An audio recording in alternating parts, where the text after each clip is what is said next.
Last week, we were introduced to Dr. Oliver Hill and his wife, Vivian, Knoxville's first pediatrician.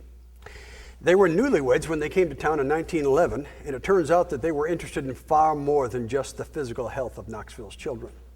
They were also concerned about the spiritual health of Knoxville's college students. Although Dr. Hill was only 24 years old at the time, he and Vivian almost immediately started a church. The first official meeting of the church that would become the Laurel Church of Christ took place in the Woodman Hall building near the campus of UT sometime in 1911. Although the exact date of the first meeting is uncertain, we know the service was attended by Oliver Hill, his wife Vivian, Mrs. L.D. Smith, and her daughter, a Mrs. Ferguson. 4 people, all adults, no college students, no children. It was an inauspicious beginning, to say the least. Yet, this fledgling group quickly grew to about 25 regular attenders. In those days, the preaching was usually done by one of the college students. At some point in the first 2 years, the congregation moved from the Woodman Hall to another downtown facility simply known of as the Woman's Building. There is no certainty as to why this move was made.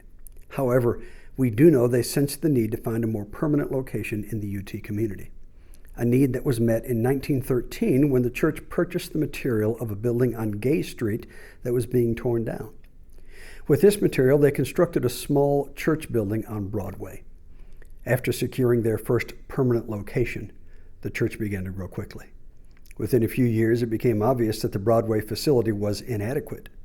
The search for a larger property that was in close proximity to the UT campus ended in April of 1928, when the congregation purchased a building from the Christian Scientists that was located at the intersection of Laurel Avenue and 19th Street, a location that put them within short walking distance of most student housing. Since few students had cars in those days, the location became a key element in defining the church's work on campus. With this move, they became known as the Laurel Avenue Church of Christ. This is really good. And I'm not talking about the candy.